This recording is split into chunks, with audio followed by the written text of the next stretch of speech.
చూస్తున్నాం విశాఖ జిల్లా మధురవాడలో అమానుష ఘటన చోటు చేసుకుంది. మిథులాపురి వుడా కాలనీలో టిఫిన్ బండి నిర్వహిస్తున్న మహిళలపై ముగ్గురు వ్యక్తులు అతి కిరాతకంగా దాడి చేశారు. రోడ్డుపై కిలోమీటర్ పొడవున మహిళను ఈడ్చుకుంటూ వెళ్లారు. అయితే బాధితురాలు ఫిర్యాదు చేసిన అధికారులు పట్టించుకోలేదని మహిళా కుటుంబ సభ్యులు ఆగ్రహం వ్యక్తం చేశారు. ఎటువంటి విచారణ చేయకుండా తిరిగి తనకే పోలీసులు బెదిరిస్తున్నారని బాధితురాలు వాపోయింది. దీంతో పిఎం పాలెం పోలీసులపై సిపికి ఫిర్యాదు చేసేందుకు బాధితురాలు సిద్ధమైంది.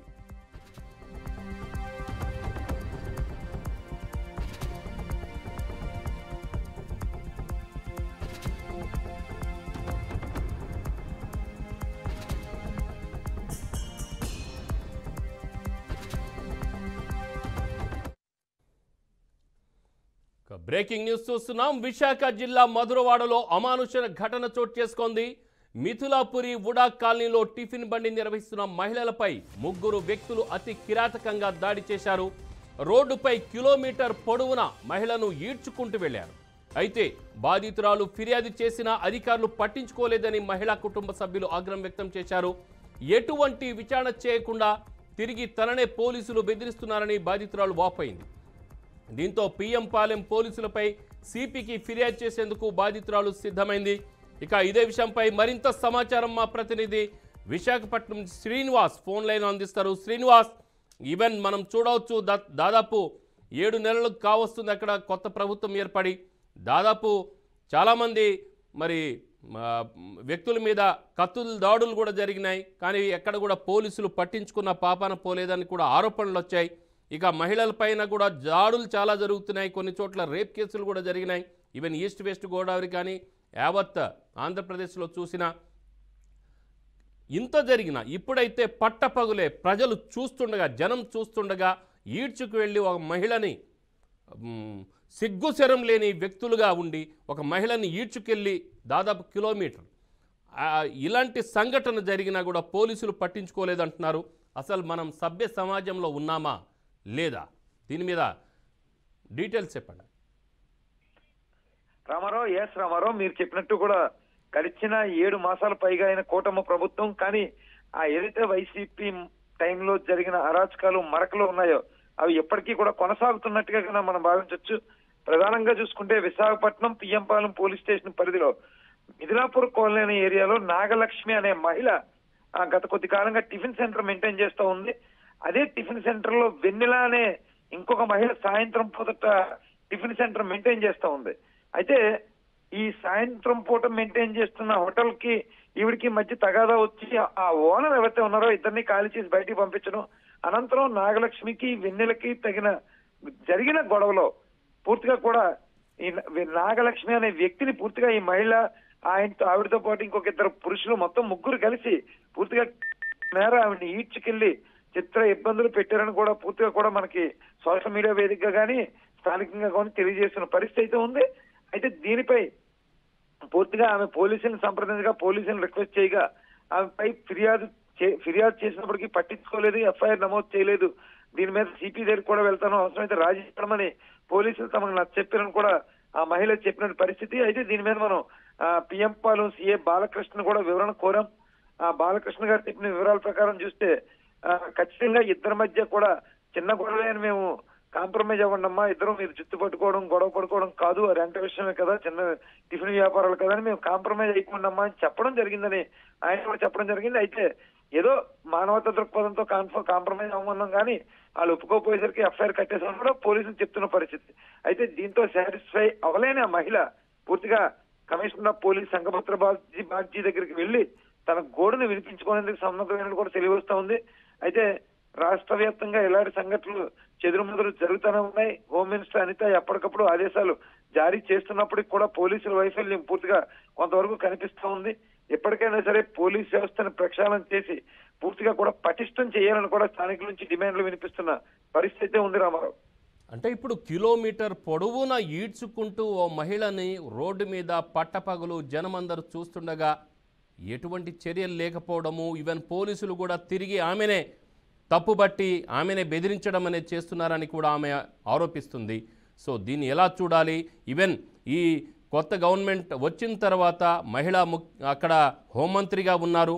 అయినా కూడా ఎన్నో మనం చూస్తుంటే లెక్కలేని అన్ని మహిళలపై దాడులు, అత్యాచారాలు రకరకాలు జరుగుతున్నాయి, చిన్నపిల్లల మీద కూడా.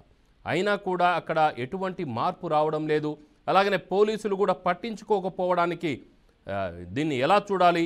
అరాచకంగా అక్కడ ప్రజలు ఈ విధంగా మరి ఒకళ్ళ మీద ఒకళ్ళు దాడులు చేస్తున్నా ఇంకా మనం అనాగరిక అంటే అనాగరిక యుగంలో ఉన్నట్టుగా అనిపిస్తోంది. ఈ కిలోమీటర్ పొడవున ఈడ్చుకుంటూ ఒక మహిళను కొట్టడం అని అంటే మామూలు విషయమా? సో దీన్ని పోలీసుల యొక్క నిర్లక్ష్యాన్ని ఎలా చూడాలి? రామారావు, మీరు చెప్పినట్టుగా కూడా పోలీసుల వైఫల్యం, మానవతా దృక్పథం లేకుండా కూడా వ్యవహరించిన తీరు కూడా అంత జుగుత్సాకరంగా ఉన్నట్టుగా కూడా మనం భావించవచ్చు. ఒక మహిళని కిలోమీటర్ మేర రోడ్డుపై ఈడ్చుకెళ్ళడం అనేది అమానుష చర్యగానే మనం భావించాలి. ఖచ్చితంగా కూడా just 2 days back Visakhapatnam juvenile home లో ఉండే పిల్లలందరూ కూడా తమని ఇబ్బందులు పెడతా ఉన్నారు. తమకి అంటే ఎవరైతే సూపరింటెండెంట్ గత 4 ఏళ్లుగా మగ్గిపోయేలా చేస్తున్నారు. తమ గోడిని మీడియా కూడా చెప్పుకోనివ్వట్లేదు, తల్లిదండ్రులు కూడా కలవనివ్వట్లేదని పూర్తిగా జువైనల్ హోమ్ లో ఉండే ఆడపిల్ల మీదకి వచ్చి రాళ్లు రుబ్బుతూ బైఠాయించి ఆందోళన చేసి పూర్తిగా కూడా వాళ్ళ యొక్క డిమాండ్ల కోసం ఫైట్ చేసిన పరిస్థితి. ఆ విషయాన్ని కూడా మీడియానే ఫోకస్ చేసింది. మీడియా ఫోకస్ చేసిన తర్వాత మాత్రమే హోమ్ మినిస్టర్ అనిత కూడా వచ్చింది. అనిత వచ్చిన తర్వాత అందులో ఉండే 5గురిని అయితే పిల్లల్ని ఈవిడి చెప్పిన తర్వాత సూపరింటెండెంట్ బయటికి పంపించడం జరిగింది. అయితే వాళ్ళు కొంత మెంటల్ డిజార్డర్ అని చెప్పినప్పటికి కూడా అవంతా పక్కన పెడితే టోటల్ ఈ ఎపిసోడ్ లో చూస్తే కనుక మీరు చెప్పినట్టు కూడా అది ఆ యువతలు ఎవరైతే ఉన్నారో వాళ్ళందరూ కూడా నేను ఇబ్బందిని పడిన పరిస్థితి. అది మహిళల మీద అఘాయిత్యమే. ఈ రోజు మహిళ మీద అఘాయిత్యమే. ఇలా రాష్ట్ర వ్యాప్తంగా తిరుపతి నుంచి ఎక్కడి వరకు చూసుకుంటే మహిళల మీద అఘాయిత్యాలనేది విపరీతంగా జరుగుతూనే ఉన్నాయి. లాస్ట్ టైం చూసుకుంటే 30,000 మంది మహిళలు మిస్సింగ్ అయ్యారని చెప్పి పవన్ కళ్యాణ్ లాంటి వ్యక్తులు చెప్పారు వైసీపీ గవర్నమెంట్ లో. కానీ అలాంటి 30,000 మంది మహిళల తాలూకు ఆచూకీలు వీళ్ళ ప్రభుత్వం వచ్చాక ఎన్ని ఆచూకీలు వెలికి తీశారు, ఎంత ట్రేస్ అవుట్ అయ్యింది? ఎందుకంటే కేంద్ర నిఘా వ్యవస్థ నుంచి తెప్పించుకున్న రిపోర్ట్ మాత్రమే తాను చెబుతున్నానని చెప్పారు పవన్ కళ్యాణ్ ఆ రోజు. ఈరోజు డిప్యూటీ సీఎం అయ్యారు కాబట్టి ఆ దిశగా కూడా వెలికి తీసి ఆ మహిళలందరికీ కూడా న్యాయం చేయాల్సిన అవసరం కూడా ఉంది. ఇటీవల చూసుకుంటే విశాఖపట్నం కేంద్రంగానే విశాఖపట్నం సిపి పరిధిలోనే ఒక కేసుని ఛేదించిన పరిస్థితి. ఇక్కడ నుంచి మ్యాన్ పవర్ ని తీసుకెళ్లి ఒక బార్డర్ లో తీసుకెళ్లి ఒక హౌస్ లో బంధించి వాళ్ళతో పనిచేస్తుంటే అది విశాఖపట్నం కేంద్రంగా వెలికి తీస్తే ఇంటర్నేషనల్ క్రైమ్ ను కూడా ఇక్కడ ఎక్స్పోజ్ చేస్తే వాళ్ళందరినీ కూడా బంధ విముక్తులు చేసిన పరిస్థితి. అసలు ఏం జరుగుతోంది ఏపీలో? ఇంతకు ముందు ఉండే రావణ కాష్టం, ఇంతకు ముందు ఉండే క్రైమ్ రేటు అదే విధంగా ఉందా? అదేనా మార్పు జరిగిందా? తగ్గుముఖం పట్టిందా? వ్యవస్థ ఏ రకంగా బాగుంది? అదే విధంగా నిర్వీర్యం అవుతుందా? పతనావస్థలో ఉందా? పోలీస్ వ్యవస్థ ఎలా పనిచేస్తుంది? పోలీసు నిర్లక్ష్యం ఏ మేరకు కనిపిస్తుంది? ఇవన్నీ కూడా జరుగుతున్న సంఘటనలే వీటికి ఉదాహరణగా కూడా మనం భావించవచ్చు. హోమ్ మినిస్టర్ అనిత గాని, నారా లోకేష్ మంత్రి గాని, చంద్రబాబు నాయుడు ముఖ్యమంత్రి గాని, లేదా పవన్ కళ్యాణ్ గారు డిప్యూటీ సీఎం గాని వీళ్ళందరూ కూడా పోలీసులతో సమీక్ష నిర్వహించి ఖచ్చితంగా ఇలాంటి ఘటనలు పునరావృతం కాకుండా తగిన చర్యలు తీసుకోవాలనేది మాత్రం డిమాండ్ వినిపిస్తున్న పరిస్థితి. డీజీపీ ద్వారకా తిరుమలరావు గారు కూడా ప్రత్యేక శ్రద్ధ తీసుకోవాలి. రాష్ట్ర వ్యాప్తంగా కూడా టాస్క్ ఫోర్స్ పోలీసింగ్ వ్యవస్థను పెంచాలి, సీసీ కెమెరాలు పెంచాలి, సేఫ్టీ మెజర్స్ పెంచాలి, పోలీసులకు కావాల్సిన మౌలిక వసతులు కల్పించాలి. ఇలా అనేక డిమాండ్లు అయితే ఉన్నాయి. ఇవన్నిటినీ చూసి పూర్తిగా కూడా అంటే పారదర్శకంగా కూడా పోలీసులు వ్యవహరించాలని కూడా స్థానికుల నుంచి డిమాండ్లు అయితే వినిపిస్తున్నాయి. అంటే అధికార పార్టీ నేతల ఒత్తిడికి లోనవడం, ఇలా రాజీలు చేయడం, ఇలా మీరు రాజీ చేయకపోతే మీరే ఎంటర్ అయిన తర్వాత ఎఫ్ఐఆర్ వేయడం. అయితే సీఏ గారు కూడా మానవతా దృక్పథంతోనే రాజీ అయిపోండమ్మా అని చెప్పినప్పటికీ ఈ మహిళ యాక్సెప్ట్ చేయలేదు కాబట్టి బోత్ సైడ్స్ ఫిర్యాదు చేయడం అనేది కొంత తప్పుగానే ఉంది. ఎందుకంటే ఎవరైతే బాధిత మహిళ నాగలక్ష్మి ఉందో ఆవిడ బాధితురాలు, రోడ్డు మీద ఈడ్చుకెళ్ళింది ఆవిడనే. సో ఆవిడ ఫిర్యాదును తీసుకుని వాళ్ళ మీద ఎఫ్ఐఆర్ తప్ప బోత్ సైడ్స్ ఎఫ్ఐఆర్ వేయడానికి కూడా ఒకసారి ఆలోచించదగిన విషయమే. ఎవరైనా ఒత్తిడికి గురి చేసి సిఐ గారికి చెప్పి అలా ఎఫ్ఐఆర్ వేయించారా నాగలక్ష్మి మీద కూడా అనేది కూడా వెళ్లాల్సిన అవసరం అయితే ఉంది. రేపు సిపి గారికి కంప్లైంట్ చేసిన అనంతరం ఇన్వెస్టిగేషన్ జరిగిన తర్వాత మరికొన్ని విషయాలు బయటపడే అవకాశం అయితే ఉంది రామారావు. అయితే ఇప్పుడు అక్కడ మహిళా హోంమంత్రి కూడా ఉన్నారు, ఓ మహిళ. సో మహిళగా ఆమె దీని మీద ఏమైనా స్పందించిందా? అసలు ప్రభుత్వం దృష్టికి ఇదేమైనా వెళ్ళిందా? లేదు అంటే కేవలం మన స్క్రీన్ పైన చూసి మాత్రమే ప్రభుత్వం తెలుసుకోవాల్సిన పరిస్థితి ఉందా? అలాగనే పోలీసులు స్పందించకపోవడానికి కారణం ఏంటి? అసలు పోలీసుల మీద చర్యలు ఏమైనా ఉన్నాయా? అంటే కటింగ్ వ్యవస్థలో ఏదో చిన్న ఇద్దరు మహిళల మధ్య గొడవగానే పోలీసులు కూడా లైట్ తీసుకున్న పరిస్థితి మనకు సుస్పష్టంగా కూడా తెలియవస్తా ఉంది. అదేదో టిఫిన్ కొట్టు దగ్గర ఉండే ఇద్దరు మహిళల గొడవగానే దాన్ని వదిలేశారు, కానీ హ్యూమనిటీ గ్రౌండ్ లో ఆలోచన చేస్తే చాలా పాశవికంగా పైశాచికంగా, అంటే ఇప్పుడు కూడా ఆటవిక యుగంలోనే ఉన్నామా అన్నట్టుగా రోడ్డు మీద ఈడ్చికెళ్ళిన విషయాన్ని మాత్రం కొంచెం వాళ్ళు పట్టించుకోకుండా ఉన్న పరిస్థితి. అదేవిధంగా ఈ జిల్లాకి చెందిన మీరు చెప్పినట్టు కూడా మహిళా హోంమంత్రి, మా ఉమ్మడి విశాఖ జిల్లాకి చెందిన మంత్రి, ఆమెకు కూడా ఇప్పటివరకు విషయం తెలియదు, ఆమె కూడా ఇప్పటివరకు ఏమీ స్పందించలేదు. దీనికి ఇంకా రేపు సిపి గారి నోటీసులో పెట్టే ఆలోచనలో, ఫిర్యాదు చేసే ఆలోచనలో ఆ మహిళ ఉంది. కేవలం ఏంటంటే ఆ మహిళ వెనకాల ఎవరు బ్యాక్ బోన్ లేరు, సరైన సపోర్టెడ్ లేరు, జస్ట్ ఆమె ఓన్లీ ఒక టిఫిన్ సెంటర్ మెయింటైన్ చేసుకునే మహిళ కాబట్టి ఆవిడ పరిధిలో ఉన్న పిఎం పాలెం వరకే వెళ్ళింది. కానీ ఇక మీడియా అంతా ఎంటర్ అయిన తర్వాత, స్థానికులు ఎంటర్ అయిన తర్వాత ఖచ్చితంగా ఆవిడ ఏ ప్రజా సంఘాలు మహిళా సంఘాలు ఆవిడ వెంట ఉండి ఖచ్చితంగా రేపు సిపి గారి ఫిర్యాదు చేయించడం, తదుపరి చర్యలు తీసుకోవడం కూడా జరుగుతుంది. అనంతరం కూడా హోమ్ మినిస్టర్ అనిత గారికి కూడా ఈ విషయం ఖచ్చితంగా పాస్ ఆన్ అవుతుంది, ఎందుకంటే ఈ ఏరియాలో జరిగిన సంఘటన కాబట్టి.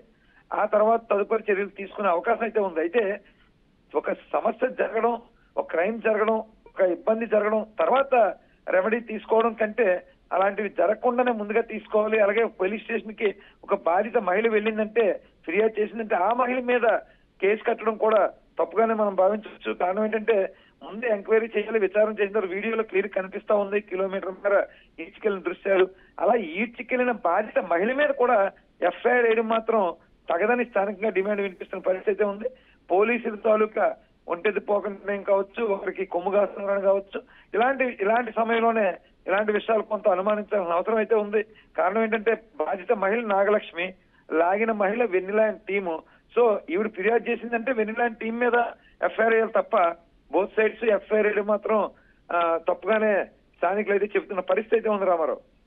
ఎస్ శ్రీనివాస్, మొత్తానికి అయితే బాధిత మహిళ పేదరాలు, అలాగనే బలహీనురాలు, ఆమె పోలీసులకు సరైన అంటే పోలీస్ స్టేషన్లకు అటు ఇటు కార్యాలయాలకు తిరగలేని పరిస్థితి కూడా ఉండవచ్చు.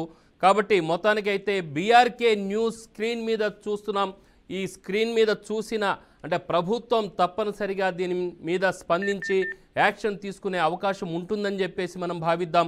సదరు బలహీన మహిళ ఏదైతే ఉన్నారో బాధితురాలు, ఆమెకి తప్పనిసరిగా ప్రభుత్వం నుంచి సహకారం అందించాలని మనం భావిద్దాము.